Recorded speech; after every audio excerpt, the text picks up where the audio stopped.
नमस्कार, आप देख रहे हैं आज तक। आपके साथ मैं हूं सईद अंसारी।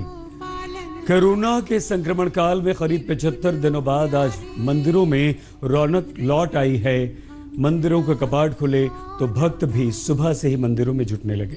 पूजा पाठ का यह नया रंग अद्भुत है, निराली है ये पूजा। ऐसे समय में श्रद्धालु प्रार्थना कर रहे हैं और ये प्रार्थना भी कर रहे हैं ताकि कोरोना का अंत जल्द से जल्द हो जाए।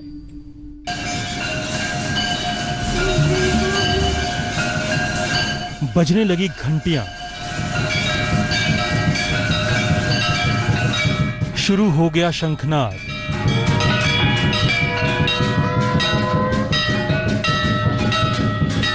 मंत्रोच्चारण से गूंज उठी सारी दिशाएं।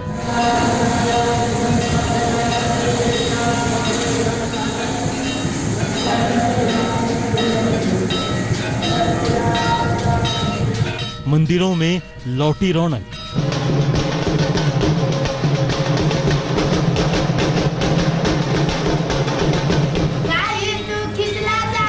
भक्तों और भगवान के बीच मिट गई दूरियां।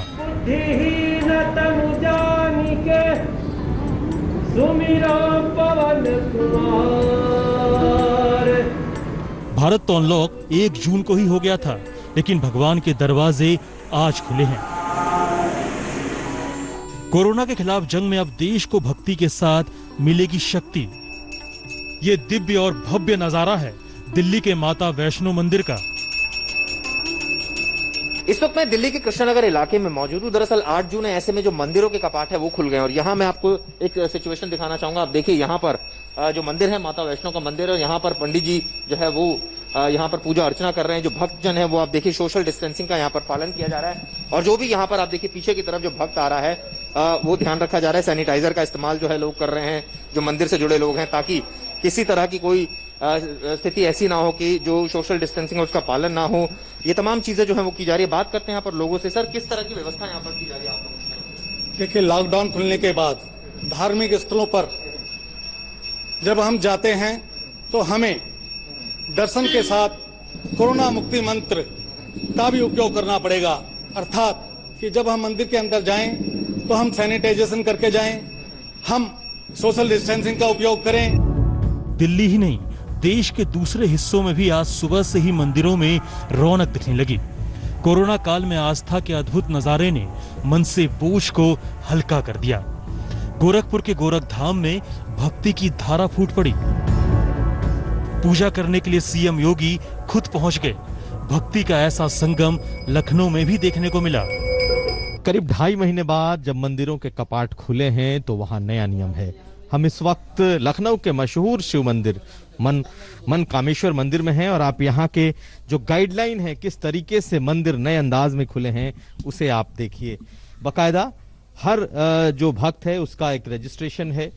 उसको पहले उसकी थर्मल स्क्रीनिंग हो रही है, उसके बाद उसके नाम, पते, नाम और मोबाइल नंबर लिखा जा रहा है और उसके बाद फिर उन्हें सैनिटाइजर दिया जा रहा है। भगवान के दर्शन के लिए संक्रमण काल में कुछ नियम भी बनाए गए हैं। धार्मिक स्थलों के कपाट खुले तो भक्तों के चेहरे भी खिल गए।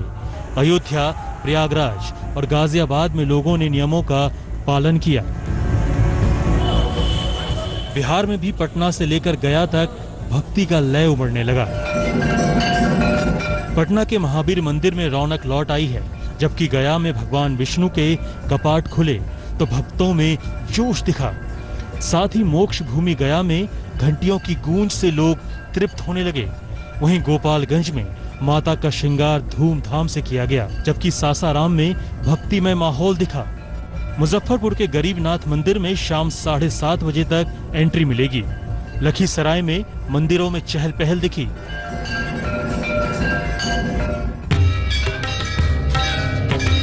कोरोना से लड़ना भी है और भक्ति के सागर में गोते भी लगाना है। लिहाजा गुजरात में वैष्णव संप्रदाय की सबसे बड़े ब्रजधाम आध्यात्मिक संकुल में खास एहतियात रखा जा रहा है। बड़ोदरा में थर्मल स्क्रीनिंग के साथ दूसरे उपाय भी किए गए हैं।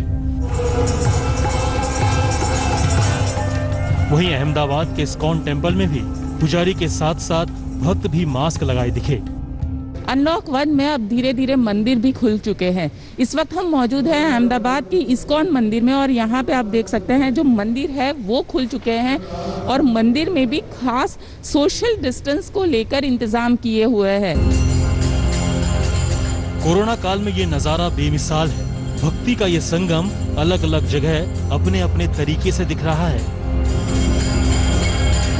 75 दिनों की तालाबंदी के बाद आस्था प्रज्वलित हो रही है। उज्जैन, चित्रकूट, सतना, मंदसौर, अमृतसर, अंबाला, हिसार, झज्जर, बस शहरों के नाम गिनते जाइए। जहां जाएंगे आस्था की तरंगे हवा में तैर रही हैं।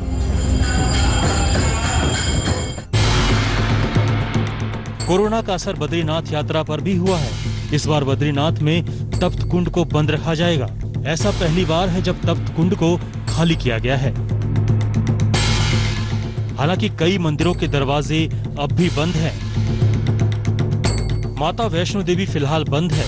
मथुरा का बांके बिहारी मंदिर 30 जून तक बंद है। पुरी का भगवान जगन्नाथ मंदिर, काशी विश्वनाथ मंदिर, पंचकुला का मनसा देवी मंदिर भी बंद है। वहीं दिल्ली का अक्षरधाम मंदिर 15 जून तक बंद रहेगा, जबकि बनासकांठा का अंबाजी मंदिर 12 जून से खुलेगा। वहीं केरल में सबरीमाला मंदिर 14 जून को खुलेगा। शिरडी साईं बाबा के दरबार 30 जून तक नहीं सजेंगे। कोरोना संक्रमण को देखते हुए मंदिर को बंद रखा गया है, जबकि हिमाचल प्रदेश के विश्वविख्यात शक्तिपीठों पर तैयारियां जोरों से चल रही है। लेकिन आज मंदिरों के द्वार नहीं खोले गए। फिलहाल भक्तों को थोड़ा और इंतजार करना होगा। दुनिया की सबसे खतरनाक महामारी ने जिंदगी बदल दी है। भक्ति का रंग ढंग बदल दिया है। पूजा के तौर तरीके बदल दिए हैं, लेकिन आस्था अटूट है। भगवान के प्रति समर्पण वैसा ही है जैसा कोरोना काल से पहले था। हालांकि संकट की इस घड़ी में एहतियात बरतने की जरूरत है। दिल्ली से चिराग गोठी, लखनऊ से कुमार अभिषेक, पटना से सुजीत झा, अहमदाबाद से गोपी घांगर के साथ आज तक ब्यूरो। सुबह से भक्त मंदिर पहुंच रहे हैं, पूजा अर्चना हो रही है। तो देश भर के गुरुद्वारों में आज से एक बार फिर से शब्द कीर्तन के सुर गूंजने लगे हैं। सैनिटाइजेशन और तमाम एहतियात के साथ गुरुद्वारे खोल दिए गए हैं।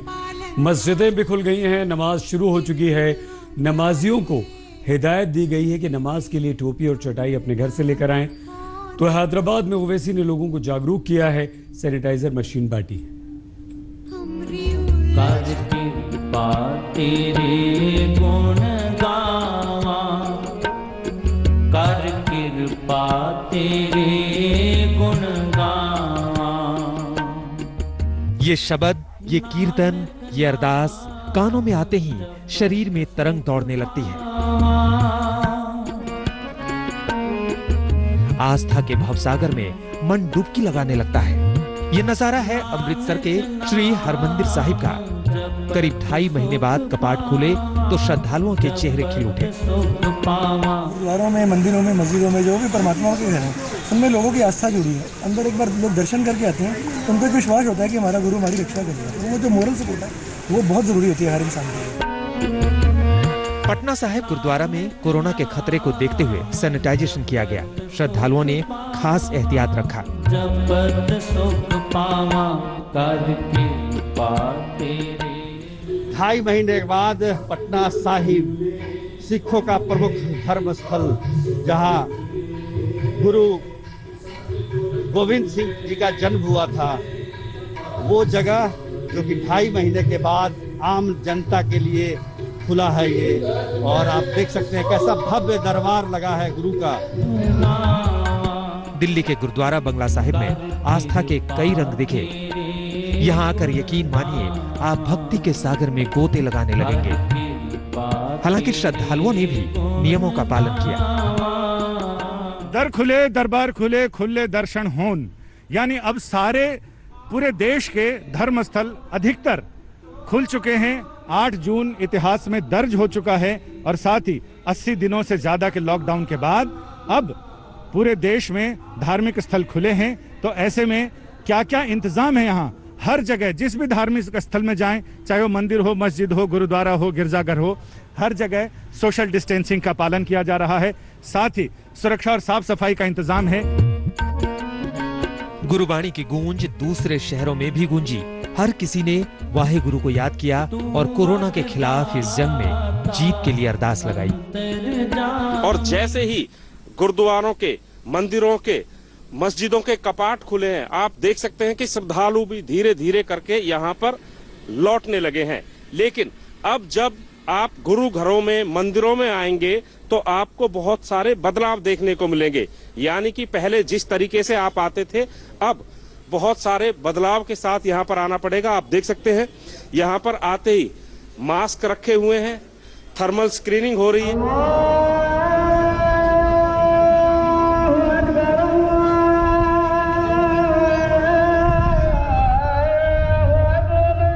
दिल्ली की सबसे मशहूर जामा मस्जिद का भी नजारा बदला बदला सा था। संक्रमण के खतरे को देखते हुए वजूखाने को बंद कर दिया गया है।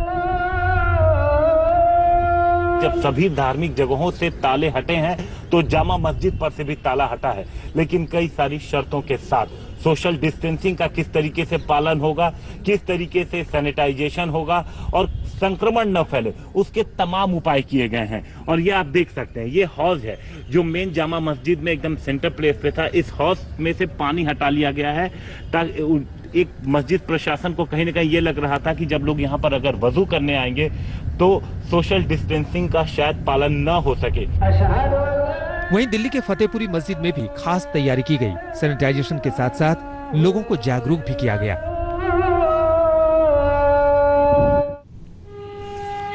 मंदिर, मस्जिद, गिरजा, गुरुद्वारे सब खुल गए हैं। भक्ति का दौर एक बार फिर से शुरू हो चुका है घर से बाहर इन धार्मिक स्थलों पर जाकर। लेकिन अब आप रेस्टोरेंट भी जा सकते हैं। दिल्ली में आज से रेस्टोरेंट भी खुल चुके हैं, लेकिन क्या आप रेस्टोरेंट में बैठकर खाना खा सकते हैं? देखिए, हमारी सहयोगी श्वेता सिंह की सेंट्रल दिल्ली से ये रिपोर्ट। अनलॉक 1 की रियायतों में ये शामिल है कि रेस्टोरेंट्स जो हैं वो खुल सकते हैं, वहां पर 50% लोग आकर बैठ सकते हैं। लेकिन असल में स्थिति है क्या जमीन पर? तो आमतौर पर ये गुप्ता फूड्स, ये फैमिली रेस्टोरेंट, इसमें आप भीड़ देखेंगे काफी। यहाँ पर ऑफिसेज भी चुकी है, बहुत लोग घर से भी आते हैं, लेकिन आपने अभी शुरुआत नहीं की? नहीं मैडम, अभी शुरुआत नहीं करी। क्या वजह है? मैडम अभी थोड़ा दिल्ली में केसेस भी काफी इंक्रीज हो रहे हैं। दूसरा अभी कस्टमर भी इतना नहीं है अभी, इसलिए सिटिंग स्टार्ट नहीं है, टेक अवे कर रहे हैं। तो आपने कुछ अपने लिए गोल रखा है कि कब से सीटिंग स्टार्ट कर पाएंगे? तैयारी कर रहे हैं उसकी? नेक्स्ट वीक से। नेक्स्ट वीक से कोशिश यहाँ पर कर रहे हैं, अदरवाइज टेक अवे की व्यवस्था यहाँ पर है। आप आमतौर पर देखेंगे यहाँ पर जितने भी दुकान हैं, भले ही इजाजत दी गई है खुलने की, लेकिन अपनी तरफ से दुकानों का खुलना शुरू नहीं हुआ है उन रियायतों के बावजूद। रियायतों के पहले दिन आप देख रहे हैं कि टेक अवे के लिए ही अभी भी खुले हुए हैं सारे रेस्टोरेंट्स। कोरोना के संकट काल में वर्चुअल रैलियों का दौर शुरू हो चुका है। सीधे आपको लिए चलते हैं उड़ीसा। अमित शाह इस वक्त वर्चुअल रैली कर रहे हैं। नरेंद्र मोदी जी है जो बोलते हैं वो करते हैं।